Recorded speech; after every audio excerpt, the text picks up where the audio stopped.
Save on O'Reilly Brake Parts Cleaner. Get 2 cans of O'Reilly Brake Parts Cleaner for just $8. Valid in-store only at O'Reilly Auto Parts. O'Reilly Auto Parts.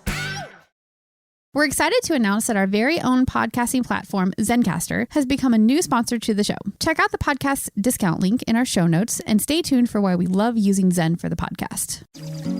You're listening to the Archaeology Podcast Network.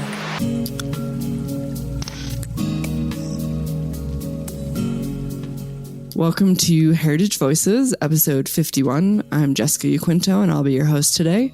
And today we are talking about language, community, and context. Before we begin, I'd like to honor and acknowledge that the lands I'm recording on today are part of the Nooch, or Ute People's Treaty Lands, the Dinétah, and the ancestral Puebloan homeland. Today we have Dr. Jenny Davis on the show.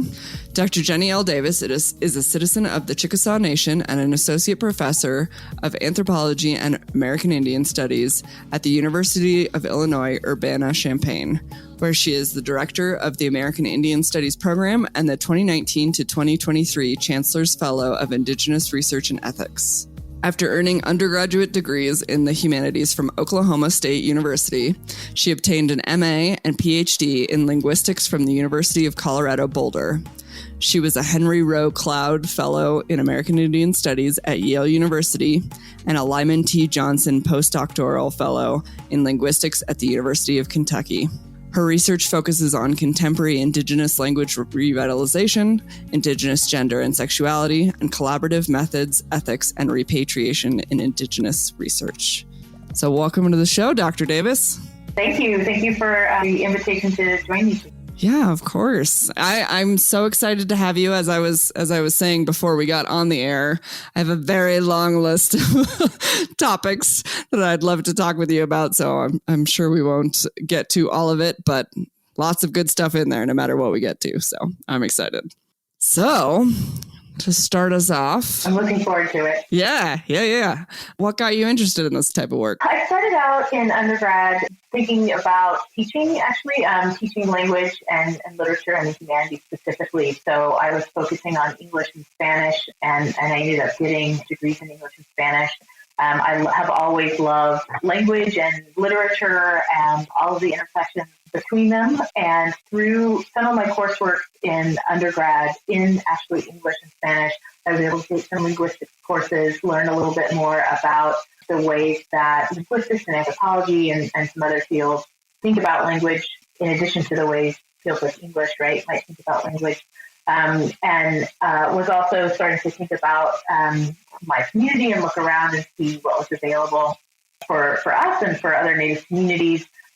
So I decided to kind of move into linguistics, and I moved into a professional master's on language documentation and description, and through that also a PhD. And that allowed me to start working with my tribe and with other folks who are interested in language and language revitalization, and thinking about what language means in our communities, what are the kind of historical and ongoing factors that have impacted our languages and our communities and our speakers. And so it looks like it's kind of scattered on paper, but it actually was a pretty direct line through always being interested about language and not just kind of language on paper, but the people who use and produce and find joy in language as well. Yeah. So, I mean, was that something that you were interested in before college? Was language something that factored into your life when you were young, something that you found exciting? Yeah, I think so. I learned Spanish growing up, in part from my mom and in part in school. And so I always loved language. I love things like poetry and the creative uses of language. I had some really phenomenal teachers in high school who were, instructors of teaching English, but also teaching broader kind of humanities classes. And so I always really loved, I think, language and what it does and how people play with it and how powerful it can be. I loved to read. I was I still am a huge nerd. I love to read and I don't know, participate in the world building that happens through language and through literature. And so it was always a passion of mine. I still love that. And I still love the days when that's the kind of things that I'm getting to delve into. So yeah, I would say probably there were some indicators early on that would be a thing I would do. Mm-hmm. Yeah, I mean, I remember taking Spanish in high school, and I think it was kind of one of the first times where you could really see that like a different culture was more than just the obvious outside differences in a culture. When you'd ask a question and, you know, everyone would get annoyed because the teacher's like, well, they just don't say that, or that's not a, you know, like that's just not how that works in this language. And it's like, well, what do you mean? How can it just not work? How do they not have a word for this? Yeah, so I think language is a really interesting, Yeah, it's a great way to think about differences and similarities across communities and languages, and it's a different way to think through and get exposed to things that you might not otherwise. Or I think also when we start to think about our own languages, right, there are things that we kind of suddenly pay attention to when we're thinking about the language that we might take for granted otherwise. And I love those moments. All right. So you go to, you know, university, and then you get your master's, and then you get your PhD. And then what? Well, my PhD, because my dissertation project was it was the basis for my first book, and it was working with my tribe. And so, you know, I left Oklahoma to go to grad school for both my master's and my PhD in Colorado. But my dissertation research let me come back home. And so I got to do an internship with the tribe early on. And then later I did a year of field work where I lived with my grandfather and got to participate in those things, you know, and through that work and gaining those skills, I also kind of figured out that if it was possible, I loved the teaching aspect that I was interested in even as an undergrad. And so I pursued going into higher education in the sense of becoming a professor. So I had a postdoc, and then I became an assistant professor here at the University of Illinois 7 years ago now, I suppose. And so now I spend a lot of my time, you know, teaching and developing courses, and then also still doing my research and figuring out ways to bridge kind of the communities I work with and the ethics and the responsibilities there with the students that I teach and the things that are happening on my. First, can you tell me more about your PhD project and then the book that came out of it? Your book is Talking Indian Identity and Language Revitalization in the Chickasaw Renaissance. Could you tell us more about, well, your first book, I should say. Could you tell us more about that project that led to this book? Yeah, that came out of, again, kind of working with my community, and then also, you know, the things that I was observing in the training that I was getting in the courses I was taking in linguistics and anthropology in grad school. And so, you know, by the time I was in grad school in the, you know, mid 2000s, so from 2005 until 2013. And a lot of the training that I got and the conversations that I got were either thinking about languages, kind of the data of languages and examples from languages where you obviously couldn't see the communities because they were from languages all over the world. And even the discussions of language revitalization that I was seeing were focused on, you know, communities that were very different from my community. So, you know, there are really incredible examples of language revitalization if we look at Hawaii and if we look at some other communities. But I was noticing that, you know, there were things going on in my community that were different and that weren't being discussed somewhere. And so I was interested in starting to think about what are the specifics in my community, and not just thinking about language itself in the sense of kind of what we were recording or writing down, but also, you know, why is this, how did we get here, in the sense of, you know, Chickasaw has very few native first language speakers left.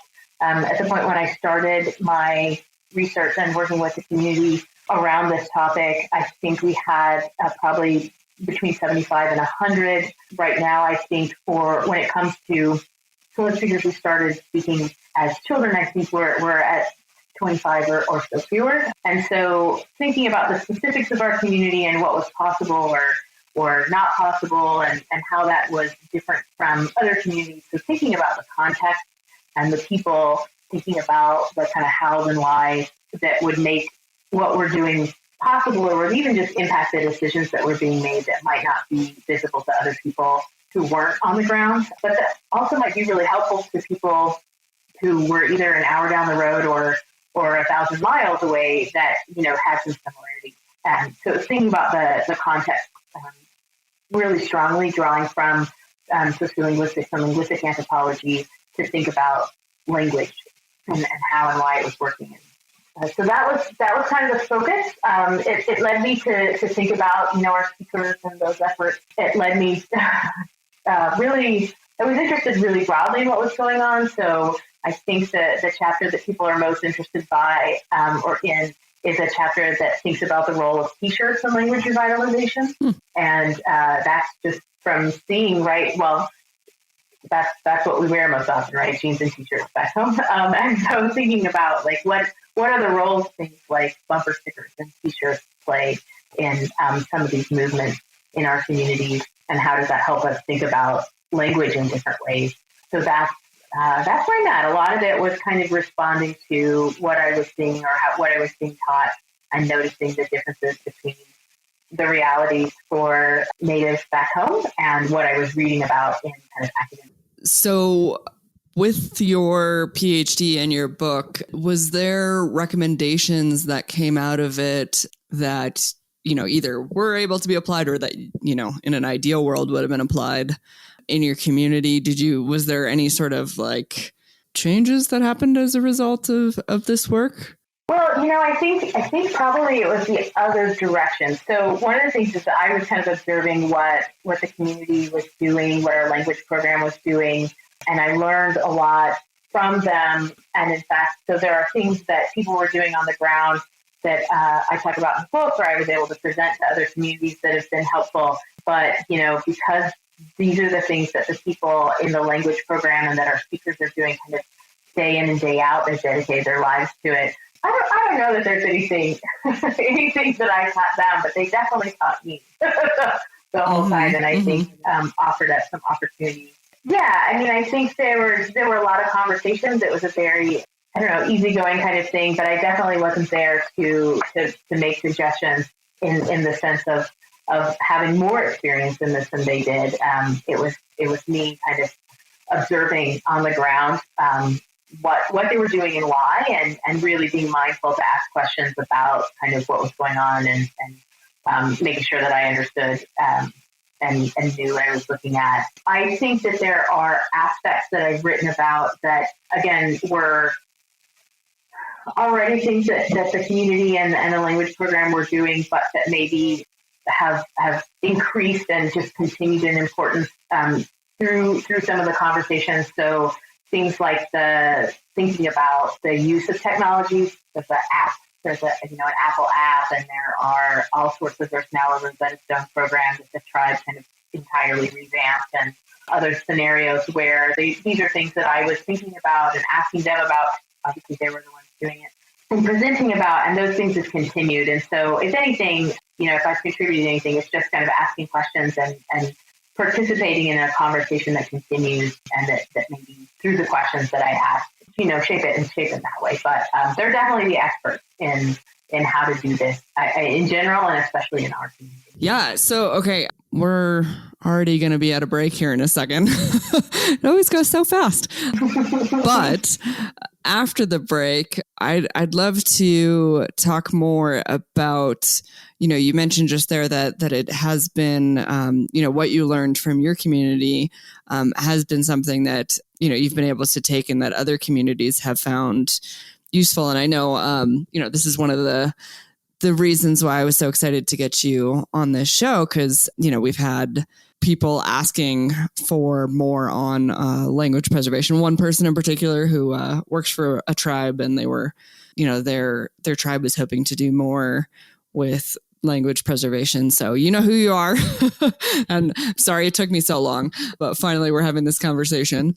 Yeah. So just when we get back, I'd love to hear more about, what you learned from these elders that, other communities have found helpful in trying to do their own language revitalization programs. So on that note, we will be back here in a moment.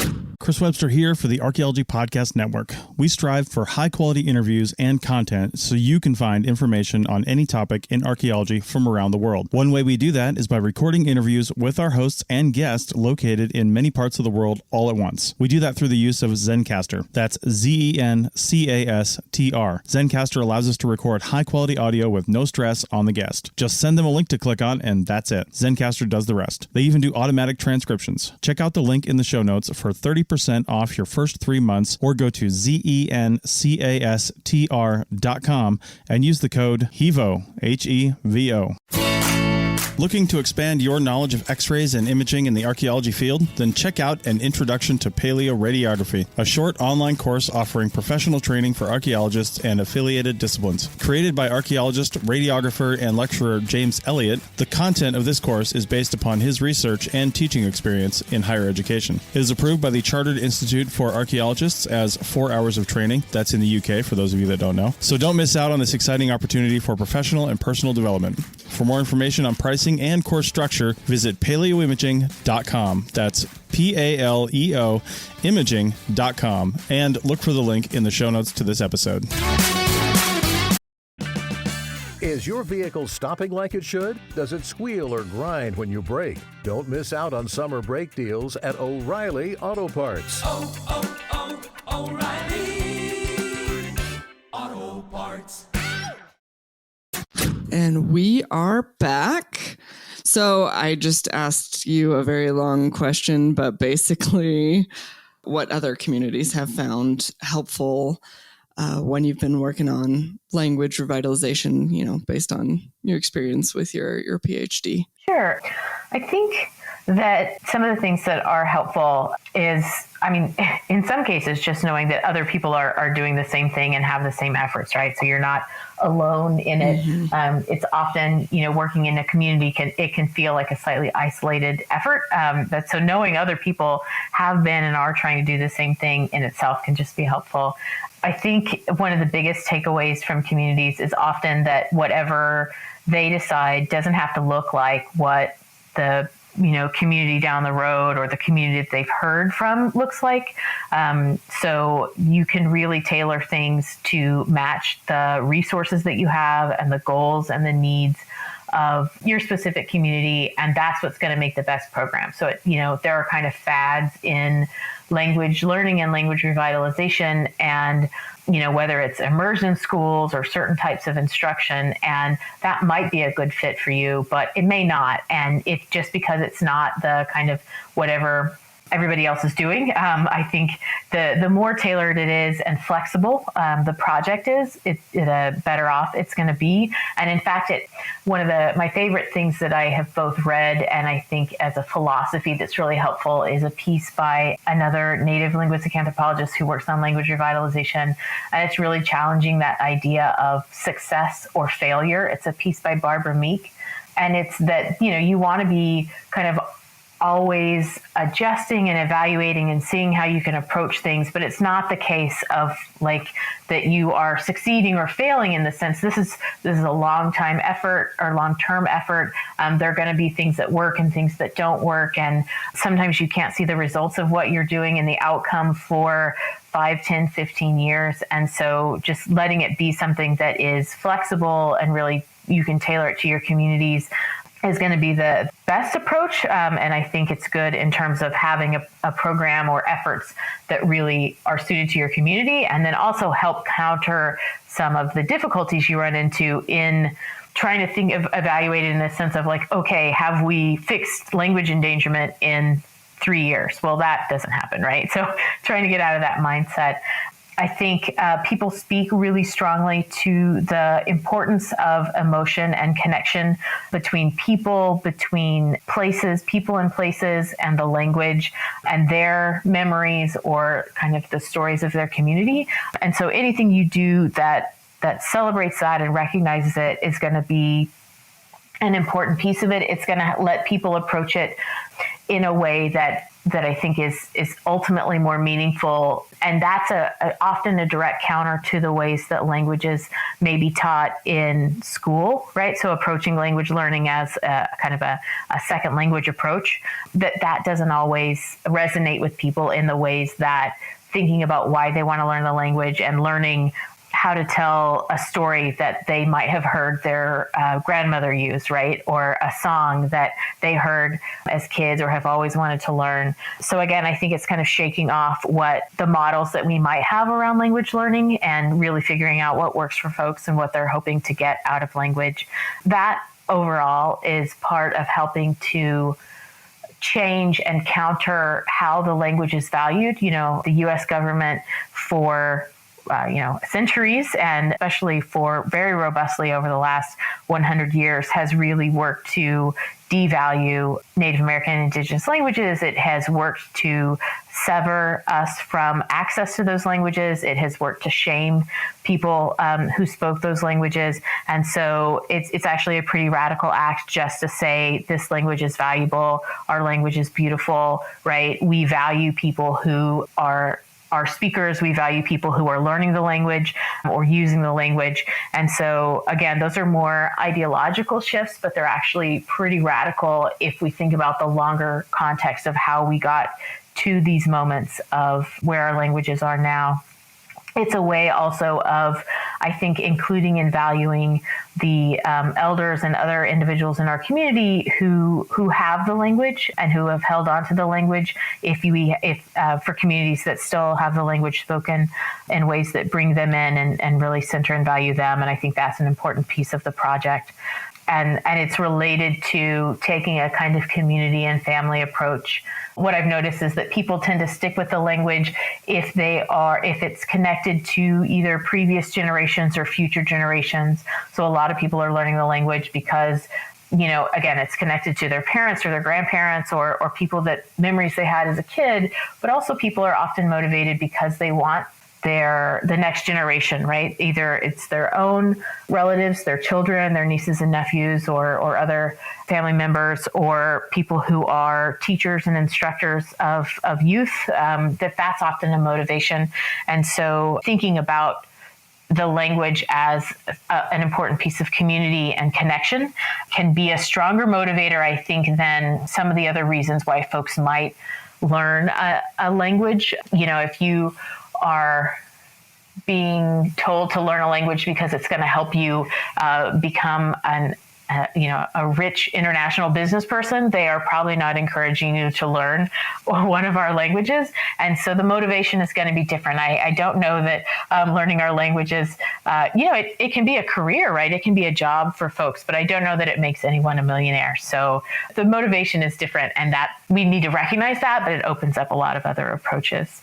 And I mentioned, thinking about other ways of structuring language and learning and language use. So I know communities that have involved multiple generations. So they have maybe a family that includes 2 to 3 generations learning together. That's often a really robust way that people have reported back saying, I really did learn a lot out of it. And it means that they aren't learning the language in a class and then going home and not using the language. So it allows that kind of continuity to happen. And then one of the things I think that was just an interesting thing that came out of the fact that the research that went into my book spanned across, more than 10 years, is noticing the kind of long-term impacts of things that I think we wouldn't necessarily think of as having major impact. So things that were kind of passive language use, so like signs that people had up in their buildings or around town that over, you see it once or twice, it's around, you don't think that much of it. But over time, it actually transformed people's experiences so that, after a while, people had been seeing the language and reading the language now for 5-10 years, and kind of everybody had seen the language, whereas before almost no one had, right? It wasn't available to people, and it was happening in a really passive way. They weren't going somewhere to read something in the language. They just happened to be at our tribal hospital, or they just happened to go to like the rec center or see it on somebody's t-shirt. And so those kinds of passive language absorption and language learning are pretty impactful over the long run. And they just kind of shift what people's experiences with the language are. And I'm often struck by the fact that one of the contexts that I looked at was the Chickasaw Nation has a kids language club, which is really popular, and it has little ones. I think, I don't know how young they are, 5 or maybe a little younger, all the way up to kind of teens, and they're learning the language, doing fun activities on the weekends. But one of the things that happened over that kind of 10-year span was that little ones that were 5 when I started thinking about this and doing research are now 15, right? And so then it was an ability to see that there's a new generation that has actually grown up with these kind of language programs in place and have grown up kind of always seeing the language around and reading it and interacting with it in that way. And that's a radical change from my generation and definitely generations older than me. So the impact is sometimes probably kind of frustratingly might take longer or come in places where you aren't expecting it to, but that it may be just as impactful as thinking about setting up a class that people are meeting in and everybody dedicating their time. And so I think that's one of the things that has had one of the more surprising impacts, I think, are those kind of slow burn kind of results and slow change that you don't see until 5, 10, 15 years later. Are there any projects that you've worked on since then that you've been particularly excited about or would want to share with this audience, I guess? Yeah, I guess it just depends on the types of projects. So one of the things that I am very excited to get to do is I teach every other summer at what's called the Collaborative Language Institute. And it started when I was a grad student, and the goal is to train academics if they're interested in this type of work, but especially community members in how to do the language documentation and revitalization and, language policy and change ourselves. And it's a really cool project. It's an international program. So we get folks from throughout the US, we get folks from Canada, and then we also get people really from kind of around the world. And I often teach a course on language activism. I co-teach it with a member of the Kisi or Gusi community, Kennedy Bosire. It's a really cool opportunity to see these kinds of skill sets and this type of work that often, you had to go somewhere else. Like if you're me, you have to go to another state and pay a lot of money to learn those skill sets, and instead see them operating in a way and being offered in a way that's accessible to community members and accessible to people to then bring back to our communities, right? To not have to leave the community to be able to also have conversations across lots of different contexts in order to understand what's possible and how you might want to approach things. So that's, in terms of projects, it's one that I really love. And there are similar programs in Canada and I think increasingly in different parts of the world. But I think that's something that I'm always really excited about. Like, how do I take things that I gained through a formal education process and redistribute them and think about, right, like who has access to things. I've gotten to do some work to a current project I'm working on is one that is trying to get information about all of the language revitalization programs in the country for now and put all of that information together in one place and to actually put it, visualize it in a map so that when we're interested in who else is doing this work, where are they doing this work, is there a community whose language is related to mine that, and what are they doing? So really trying to take this information that's not available, that's often hard to get and hard to locate, and pull it all together in one place to create some resources and connect everybody who's doing this work so that we aren't reinventing the wheel every time, so that communities aren't well, one, feeling isolated. It is a thing that comes up quite often. And that if communities have resources or they have gone through processes, that kind of information is available to anyone else who's doing this. It happens. I think the model that I think of is because back home in Oklahoma, we have so many tribes, and there's often a lot of conversation and cooperation across Native communities in ways that I think are really helpful. You can call up, a community next door or one a couple hours away and say, oh, I know you guys have had a preschool immersion program. What did that look like? Or, hey, we need to have some flashcards, but we don't have enough money to put into it. Can we have the art that you used, right? So lots of kind of collaborative approaches. So the mapping project we're doing right now is really the goal is to really highlight and recognize all of these community-led initiatives to shift the narrative that says that these are efforts that are coming out of academic spaces when really they're coming out of communities who have been and are doing this work in really profound ways. And that also house kind of that information all together so that people don't have to spend their time that they would be spending teaching language or doing language documentation or whatever they want to be doing in their communities, searching for it, right? To do a little bit of that legwork for folks. So those are my two projects I suppose I'd highlight for now. Yeah, that's amazing. Because that's also nice because that's resources for people that they can take what you're talking about and apply it. My next question, I think I want to ask about the way people talk about language and language revitalization. The way people talk about it, is there ways that you would like it to be reframed, or if there's things that when people talk about language revitalization that you wish that they would think about it in a slightly different way? So there are a couple of different things that come to mind. One is that I think, it's something that I hinted at in the last question towards the end. There's a tendency within kind of media or academic circles to credit and really center and highlight the kind of the white linguist or the outside person who came in and saved a language or, convinced a community to do whatever. And I think that's a really tired narrative, and it's never really representing what's going on. And so in terms of how people are talking about language revitalization, being mindful of kind of who's doing the work and where it's coming from, and centering the communities themselves. There are a number of discussions that come out of communities themselves when we think about different communities and what it means. One of them is that people often use terms like language death or extinction.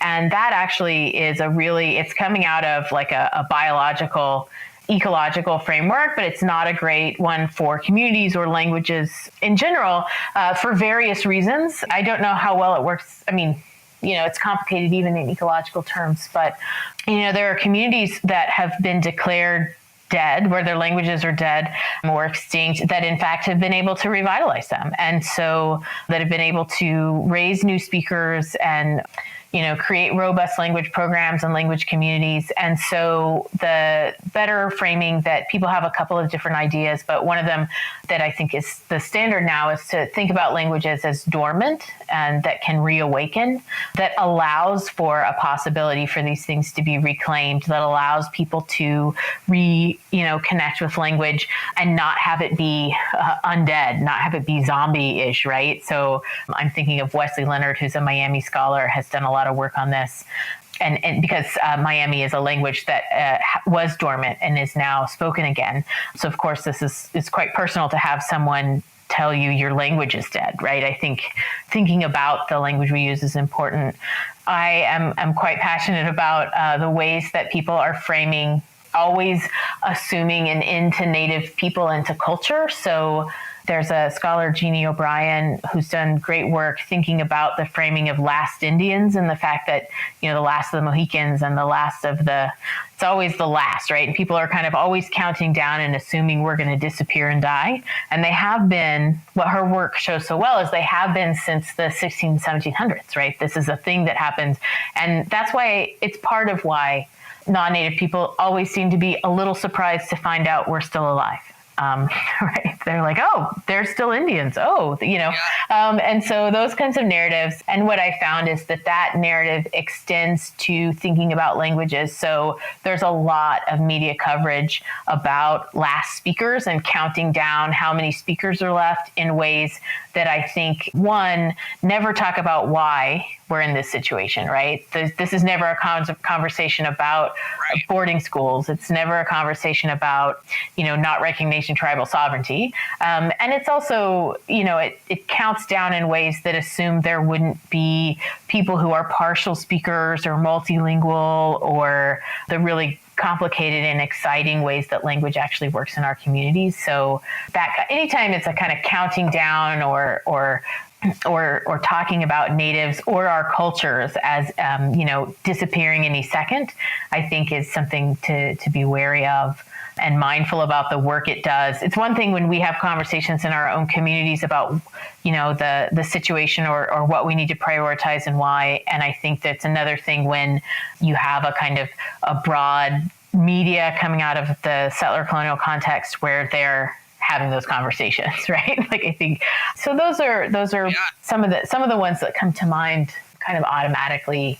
Thinking about why is this thing circulating and what kind of story is it telling about it? And I guess, that discussion about the last speaker's part, one of the things that's so notable to me is that language revitalization programs have been going on in various Native and Indigenous communities for decades now, right? Sometimes 50 years if we're looking at Hawaii. And yet there isn't the same interest in storytelling about that. There's not the same stories about the new speakers and the languages that have, and communities, right, that are really shifting what that situation looks like. And so I think there's a preference for a particular story about natives and about natives through our languages that we don't see the reverse and inverse of. Yeah, absolutely. And on that note, we are already at our second break. All right. So we will be right back. America. We are endowed by our Creator with certain unalienable rights, life, liberty, and the pursuit of happiness. By honoring your sacred vocation of nursing, you impact your family, your friends, and your community. At Grand Canyon University, our online RN to BSN, MSN, or DNP degree programs allow you to balance online coursework with local in-person clinical, practicum, or immersion hours. Find your purpose at GCU. Private, Christian, affordable. Visit gcu.edu.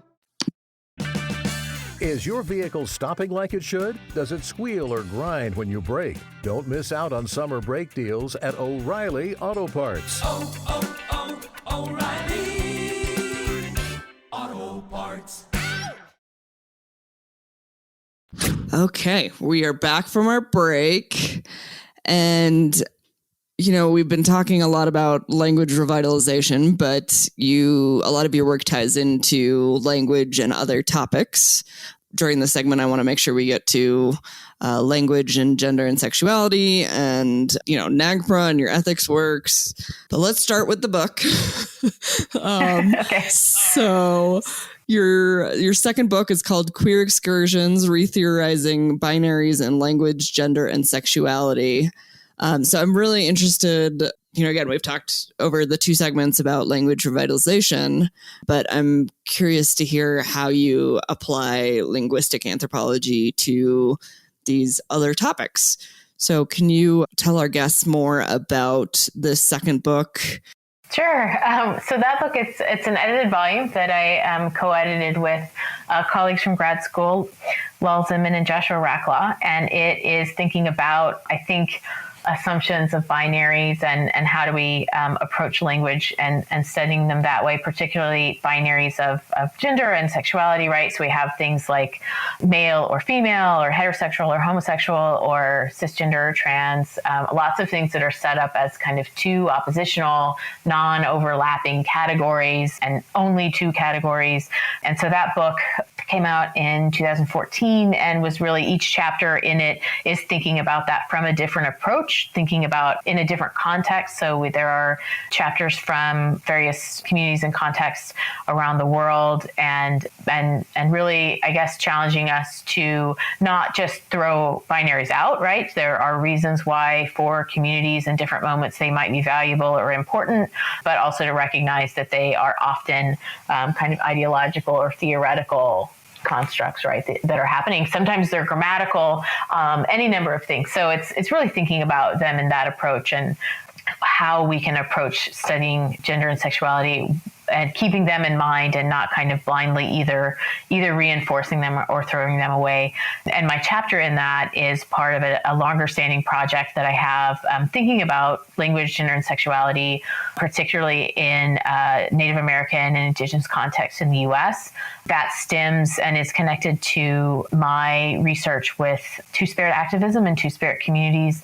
For any listeners who aren't familiar, Two-Spirit is it's a complicated term, and teasing it apart could be its own, mini podcast. So more than anything, Two-Spirit it's kind of an umbrella term in the sense that it's obviously an English term that's used to refer and recognize that there are a lot of identities and practices within Native communities that don't fit neatly into the idea coming out of white, Western, European, and Christian models that say that gender is binary, it's only male or female, and it's based on a notion of biological sex, or the assumption that everybody is heterosexual, or various things like that. So it's often, the Two-Spirit community is often kind of quickly and identified as kind of LGBTQ natives. That doesn't get to nearly the most interesting or complex parts of it.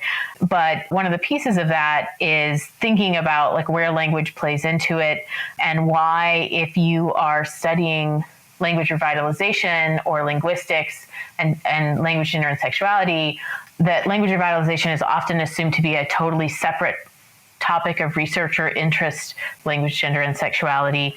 And that was a really interesting component for me as a Two-Spirit and queer Native woman, because I was at these Two-Spirit gatherings and events and seeing Indigenous languages used all the time, and thinking, why is it that these are presumed to be separate topics and things that you wouldn't discuss together and wouldn't be relevant to discussions of language revitalization. And that's also helped me really start to think about, like, why are we not talking more robustly about things like kinship and gender and relationality in some of the language revitalization conversations? How do we make sure that language revitalization is inclusive to all of our community members, and that's not reinforcing these kind of colonial ideas or causing people to not be a part of our communities in general and in language efforts more specifically? And of course, one of the coolest things about, there are so many cool things about our languages, but there are words in our languages and ways of expressing and describing people that are far beyond those binaries that we keep seeing reproduced, right? So you have languages like Chickasaw that doesn't have a grammatical gender. And so you don't have pronouns that are for he, she, right? You don't have things like in Spanish or French where each noun would be marked for being masculine or feminine, or in some languages, neuter. And so really taking a moment to think about too how our languages can guide us through that process of reconnecting and really cherishing the ways our communities approached gender and sexuality and kinship, relationality to each other and to ourselves as a thing to study. So that's how I tend to think about that. The cool thing about Two-Spirit gatherings and thinking about it through the lens of that community and that realm of activism is that it's a inherently multi-tribal, not pan-tribal, there's an important distinction, right? Multi-tribal space. So what we see are how Indigenous languages, how do people use Indigenous languages in a multi-tribal space. And what I've seen is very parallel to like a powwow society, or if you're on a campus, the Native student organizations, or even like an urban Indian center, where you have norms of language use that are also probably pretty similar to contexts where you'd have lots of tribes in a small area, right? Where people learn how to say hello and thank you, and those types of words in other people's languages. And that language use is not claiming that identity for yourself, right? If I say thank you to somebody back home or hello in, say, Cherokee, I'm not claiming to be Cherokee through using the language. I'm in fact acknowledging that they are Cherokee by using it. And so I think it's a great way too for us to think about a context that has been under-discussed or not discussed in a field like linguistic anthropology as it relates, because of it relates to gender and sexuality, but use it as a lens to turn back and say, okay, what else are we not seeing? And that includes multi-tribal spaces. It includes how are Indigenous languages being used and revitalized in urban contexts, right? Because that doesn't look exactly the same as rural Oklahoma. And so I love to see where all of the things are actually threaded together, even though they've often been assumed to be separate. Early on, it seemed like they were two wildly separate projects, but the longer I sit with it and think about it and think with other people about them, the more I see that they're like really strongly woven together. And that's a pretty exciting area for me to continue to see those kinds of connections.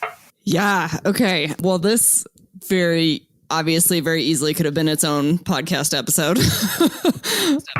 And I know that there's a couple of you listening who are going to be very sad at me right now because you know who you are, and I want to make sure we get to some other stuff. But yeah, if you're interested in learning more about these topics, obviously Dr. Davis has articles and this book and different resources. And then also check out the museum's representation and intersectionality episode of Heritage Voices. That's episode 24, which also talks about some of these same issues. So sorry, guys. Obviously, I could really keep talking about this for a lot longer, but I do want to make sure we get to talking about your work that looks at both language, NAGPRA, repatriation, those topics. So yeah, so let's move on to that area of your work now.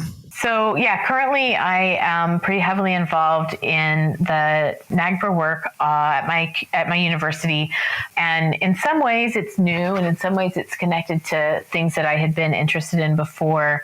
So I am at a university, and like a lot of universities, we have some room to work. There's a lot of work that needs to happen around ensuring that any of the ancestors that are on my campus or other types of objects and collections that need to go home to communities are going home to communities, and that no matter what, we're working collaboratively with tribes. So I started working on that effort on my campus in 2017. And so we now have on campus a campus-wide NAGPRA office, and we have a full-time NAGPRA officer who's doing really fantastic work.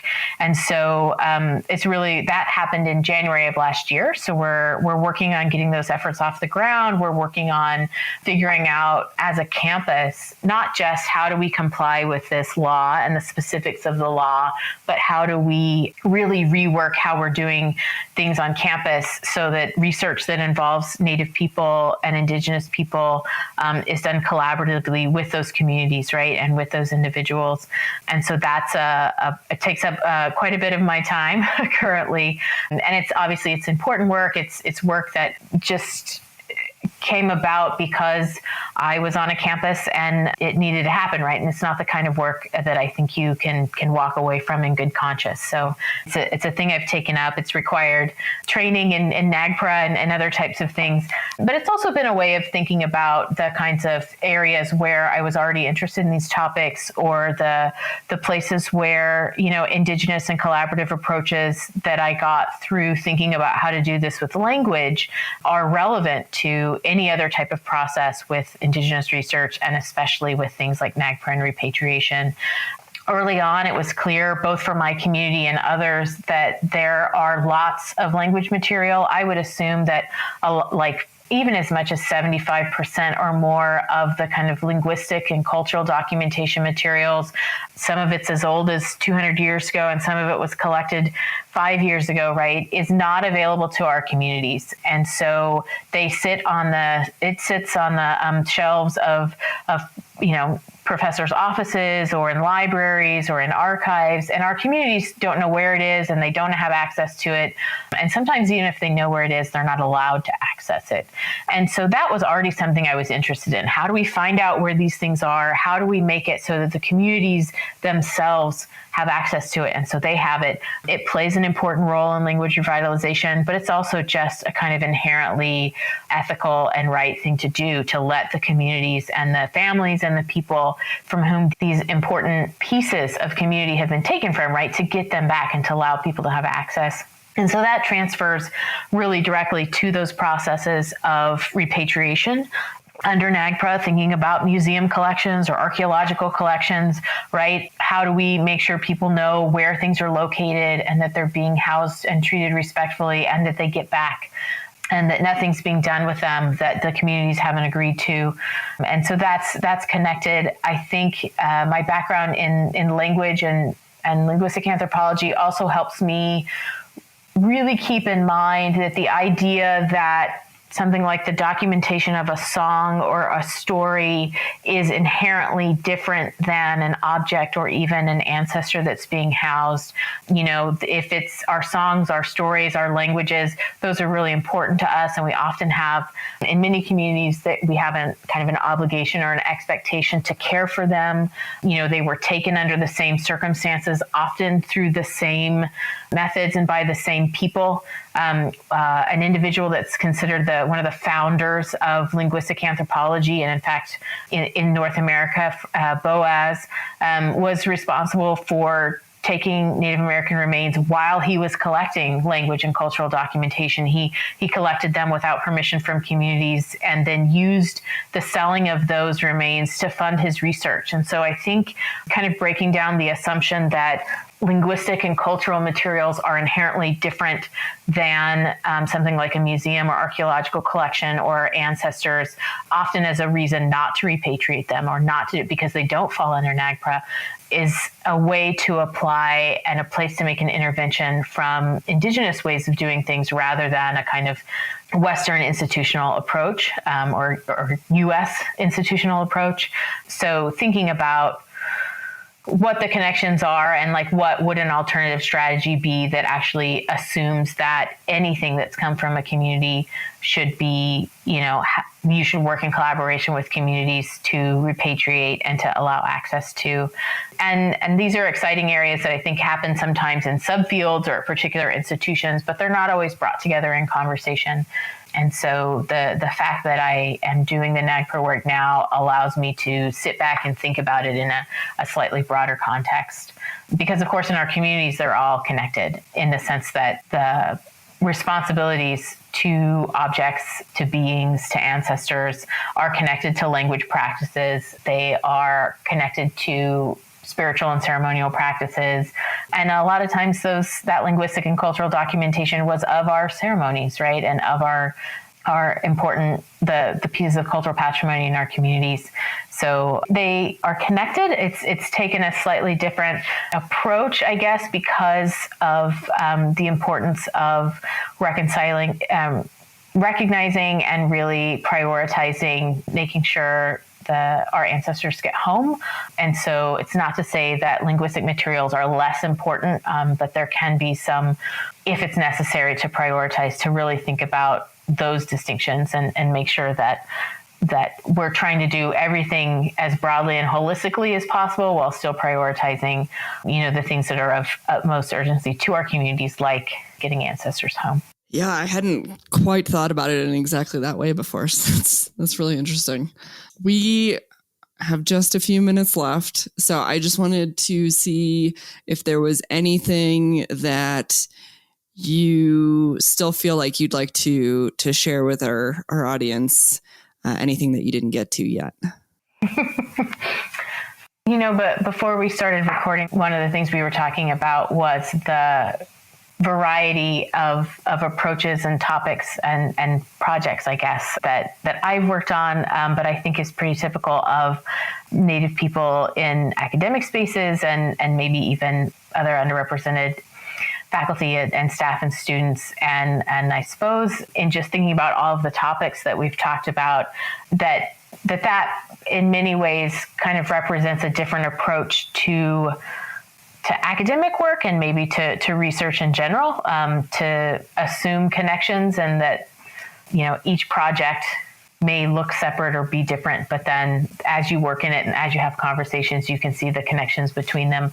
And so that keeping things easily delineated between academic discipline or topic is actually a pretty generative and exciting approach to things.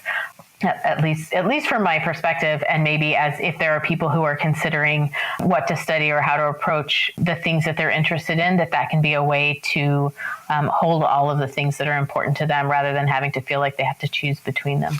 Right. Well, and even between, your academic work and your creative work, like that there's a lot to play with there as well. Yeah, I think anything that allows us to be our whole selves and to bring all of the things that we experience and are interested in is only going to make each aspect of our work and our life better. And so in part, it may involve resisting that insistence from whatever corners that it comes from, right? That you make choices, or that you only do one thing, or that you have to choose between research and community or academic work and creative work. That isn't necessarily the case. So to hold on to anything that allows you to keep all of those things at play and as part of your life. Love it. Well, all right. Thank you so much for coming on today. I personally really learned a huge amount, and I hope that everyone listening did as well. Well, thanks again for the opportunity to have this chat and conversation. It's been great talking with you. Thanks for listening to the Heritage Voices podcast. You can find show notes at www.archaeologypodcastnetwork.com/Heritage Voices. Please subscribe to the show on iTunes, Stitcher, or the Google Music Store. Also, if you like the show, please share with your friends or write us a review. If you have any questions, comments, or show suggestions, please reach out to me at jessica@livingheritageanthropology.org, or you can find me on Facebook through Living Heritage Anthropology or on Twitter @LivingHeritageA. As always, thank you to Lyle Belenqua and Jason Nez for their collaboration on our incredible logo.